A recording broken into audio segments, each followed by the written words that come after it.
అందరికీ నమస్కారం. మనలో ఒకరి కథ సిరీస్‌కి స్వాగతం. ఈరోజు మనం చెప్పుకునే కథ మొదలుపెట్టే ముందు ఈ వ్యక్తి గురించి చెప్పాలంటే ఈ కొటేషన్ మీరు ముందు వినాలి.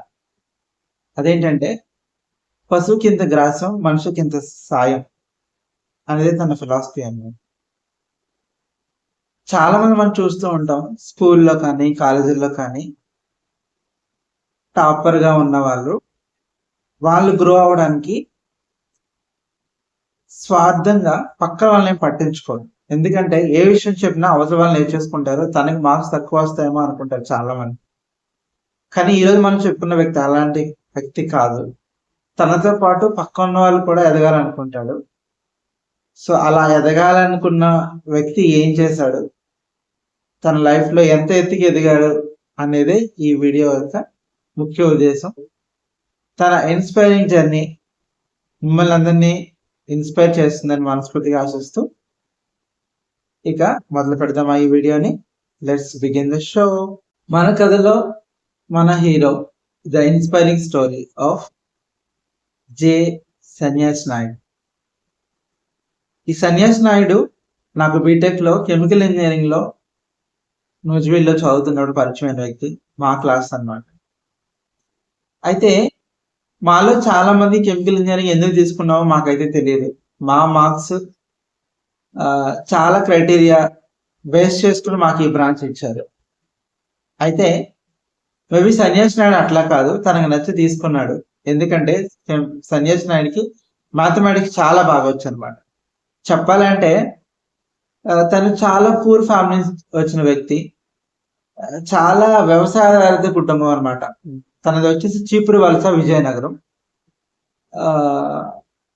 అంటే ఏ కల్మషం లేని వ్యక్తి అని చెప్పుకోవచ్చు. ఇంగ్లీష్ కూడా అంతగా ఏమి రాని వ్యక్తి.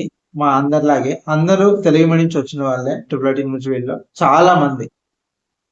అయితే సో మాకు మ్యాథమెటిక్స్ అంతగా రాదు. ఈవెన్ ఎక్కువగా మ్యాథమెటిక్స్ బాగా వచ్చిన వాళ్ళే కెమికల్ ఇంజనీరింగ్ లో రాణించగలరు. ఎందుకంటే almost all the subjects is based upon the mathematics. Integration, differentiation ఇవే ఎక్కువ ఉంటాయి అన్నమాట. అదే చాలా కాన్సెప్ట్స్ మాకు ఈ మాస్ ట్రాన్స్ఫర్ కానీ ఇంకా అదర్ సబ్జెక్ట్స్ అనేవి, ప్రాసెస్ కంట్రోల్ కానీ ఇవి మాకు అంతగా అర్థమయ్యాయి కాదనమాట. ఎందుకంటే everything is based upon the mathematics. అయితే సన్యాసి నాయుడు టాపర్స్ లో ఒక వ్యక్తి అనమాట. అంటే మేము మొత్తం కెమికల్ ఇంజనీరింగ్ 150 మంది స్టూడెంట్స్ ఉంటే అందులో టాపర్స్ లో కెమికల్ ఇంజనీరింగ్ లో సన్యాసి నాయుడు ఒకటని చెప్పుకోవచ్చు.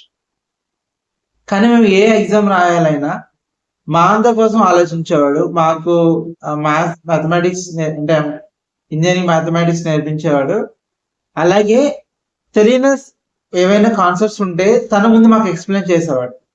అంటే నాయుడు కంటే ఇంకా బాగా చదివిన వాళ్ళు టాపర్స్ ఉన్నారు మా క్లాస్లో. కానీ వాళ్ళెవరు కూడా క్లాస్ మొత్తానికి కానీ ఈ ఎవరైతే కొద్దిగా తక్కువగా చదివే వాళ్ళు, లేట్గా అర్థం చేసుకునే వాళ్ళ గురించి ఆలోచించేవారు కాదు. కానీ సన్యాసి నాయుడు అట్లా కాదనమాట.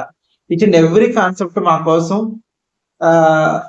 ఒక టైం పెట్టుకుని మాకు ఎక్స్ప్లెయిన్ చేసేవాడు. అందుకే నేను సన్యాసి నాయుడిని ఫ్రెండ్ కంటే మెంటర్గా ఎక్కువగా భావించేవాళ్ళం. నేను చెప్పిన ఆ కొటేషన్ చెప్పాను కదా, పశువు కింద గ్రాసం, మనిషి కింద సాయం అనేది తను చాలా గట్టిగా నమ్ముతాడు అనమాట. నాతో పాటు గౌరీష్కి, కృష్ణ గాడికి, ఇలా మా అందరికి కూడా తన గైడ్ గా చెప్పుకోవచ్చు. ఈవెన్ మిడ్ ఎగ్జామ్స్ ముందు మాకు అలాగే ఎక్స్ప్లెయిన్ చేసేవాడు. అలాగే ఎన్సెప్ట్స్ కూడా అట్లాగే ఎక్స్ప్లెయిన్ చేసేవాడు. దీంతో పాటు స్టడీ హౌస్ లో కూడా మ్యాథమెటిక్స్ కానీ, కెమికల్ ఇంజనీరింగ్ ఏదైనా సబ్జెక్ట్ ఏదైనా అర్థం కాకపోయినా కెమికల్ ప్రాసెస్ క్యాల్కులేషన్స్ కానీ బోర్డు మీద ఎక్స్ప్లెయిన్ చేసేవాడు. మా క్లాస్ తో పాటు వేరే క్లాసులు కూడా వెళ్ళి చెప్పాలనుకునేవాడు.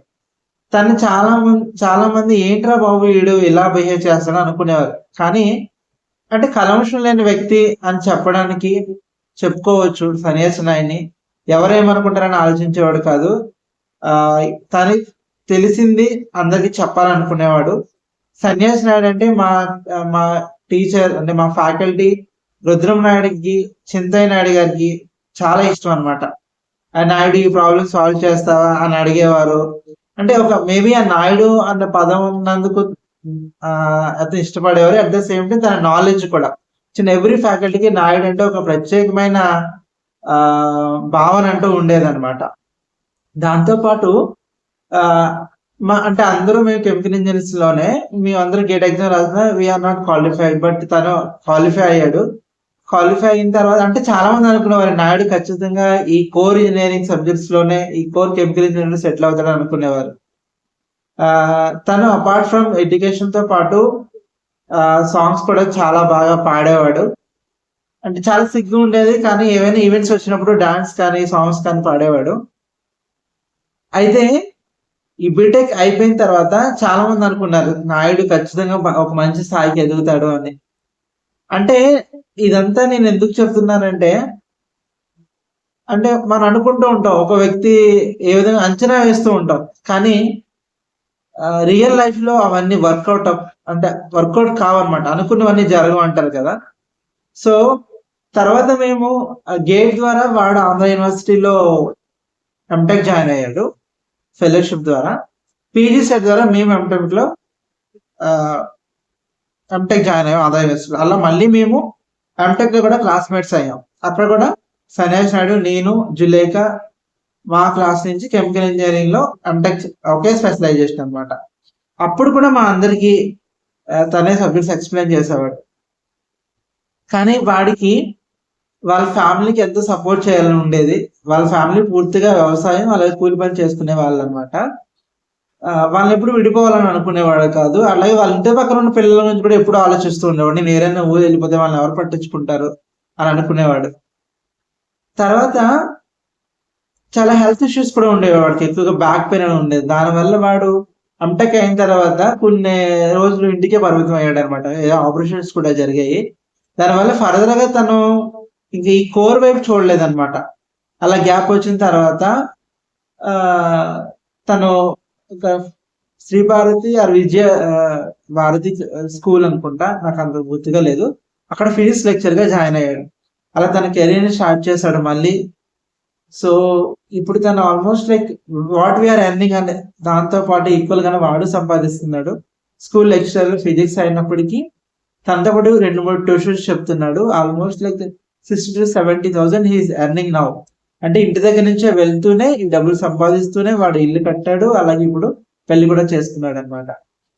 అంటే వాడు కోర్లో ఉండకపోవచ్చు, వాడు ఉన్న నాలెడ్జ్ కి ఆ స్థాయికి వాడు ఎదగకపోవచ్చు, కానీ వాడు ఎప్పుడు ఒక మంచి మనిషిగా ఎదిగాడనే చెప్పుకోవచ్చు. వాడు ఏ రంగంలోకి వెళ్ళి ఎక్కడికి వెళ్ళి వాడు ఎప్పుడు పక్కనుండి జనాల కోసమే ఆలోచిస్తాడు. నాయుడు కంటే చెప్తున్న టాపర్స్ చాలా మంది ఉన్నారు, కానీ మేము ఎవరు వాళ్ళని గుర్తుపెట్టుకోలేదు. నాయుడిని ఎందుకు గుర్తుపెట్టుకున్నామంటే తన క్యారెక్టర్ అలాంటిది. కేవలం మనం మాత్రం ఎదిగిపోతే చాలు అనుకునే వాళ్ళని మనం అంతగా గుర్తుపెట్టుకోం. వాళ్ళు టాపర్స్ అవుతారు, వాళ్ళు పిహెచ్ఎస్ లో వస్తుంది, వాళ్ళు గవర్నమెంట్ జాబ్స్ సెటిల్ అవుతారు, దట్స్ ఇట్. మేబీ వాళ్ళు వేరే వాళ్ళకైనా చేసి ఉండొచ్చు, కానీ నాయుడితో పోలిస్తే ఎవరు మాకు కంపారిజన్ కారనమాట. నాయుడికి ఎప్పుడూ ఒక ప్రత్యేకమైన స్థానం ఉంటుంది మాకు. అంటే తన ఇన్స్పైరింగ్ జర్నీ అని నేను ఎందుకంటానంటే, అంటే ఇది చేస్తేనే ఇది మనం వాడు సక్సెస్ అయ్యాను అని అంటే నేను ఎప్పటికీ ఒప్పుకోను అనమాట. అంటే వాడు కోర్లో లేకపోయినా వాడు ఇప్పుడు ఎప్పుడు సబ్జెక్ట్ చెప్పాలి, టీచింగ్ లో ఉండాలని వాడు కోరిక ఉండేది. ఇప్పుడు అదే కొనసాగిస్తున్నాడు. మేబీ ఇంజనీరింగ్ లో ఉన్న స్టూడెంట్స్ తను మార్చలేకపోవచ్చు, కానీ స్కూల్స్ లో 10th క్లాస్ ఈవెన్ ఇంటర్మీడియట్ లో వాడు ఉన్న అంటే ఏరియాలో ఖచ్చితంగా వాడిని చూసి చాలా మంది మారుతారు. కొంతమందిని మంచి వ్యక్తులుగా తీర్చిదిద్దుతాడు. అది వాడుకున్న మోస్ట్ సాటిస్ఫాక్షన్ అనమాట. అంటే వాడు ఎప్పుడైతే కోలు దూరం అయ్యాడో వాడు చాలా షై ఫీల్ అయ్యేవాడు మాతో. అంటే ఎవరైనా మా వాళ్ళతో మాట్లాడాలన్నా వాడు ఎవరితో మాట్లాడాలని అనుకోవట్లేదు, ఎందుకంటే ఏమైనా అనుకుంటారేమో అని డిమోటివేట్ అవుతూ ఉన్నాడు. కానీ వాళ్ళ లైఫ్ మాత్రం మాకు ఎప్పటికీ ఇన్స్పైరింగ్. మాకు అది చాలా మందికి inspiration. At the end of the life నువ్వు ఎంతమంది వ్యక్తిని ఇంపాక్ట్ చేసావు నీ లైఫ్ ద్వారా అనేది చాలా ఇంపార్టెంట్. నువ్వెంత ఎదగవచ్చు నువ్వు నీతో పాటు, అలాగే పక్కన వాళ్ళతో పాటు ఎదగాలనుకునే వాళ్ళు మాత్రమే మంచి వ్యక్తిగా మనం ఎప్పుడు గుర్తుపెట్టుకుంటాము, వాళ్ళే నాయకులు అంటాము. సో నాయుడు ఎప్పుడు ఒక నాయకుడిగా మాలా అందరిలో నిలిచిపోతాడు. సో ఎన్నున్నా సరే తన ఎయిమ్ ని తను చేయాలనుకుని చేస్తూనే ఉంటాడు. అలాంటి వాళ్ళు ఎప్పుడు మేబీ వాళ్ళు గొప్ప వ్యక్తులుగా ఎదగకపోవచ్చు, గొప్పగా చెప్పుకోకపోవచ్చు చాలా మంది, కానీ వాళ్ళు లీడ్ చేసిన లైఫ్ ఎప్పుడు కూడా మనందరికీ చాలా ఇన్స్పిరేషన్ గా ఉంటుంది. సో నాయుడు మాకు దొరకడం మాకు చాలా అదృష్టం. ఇలాంటి ఫ్రెండ్స్ ఉండడం కూడా మన అందరికీ చాలా అవసరం.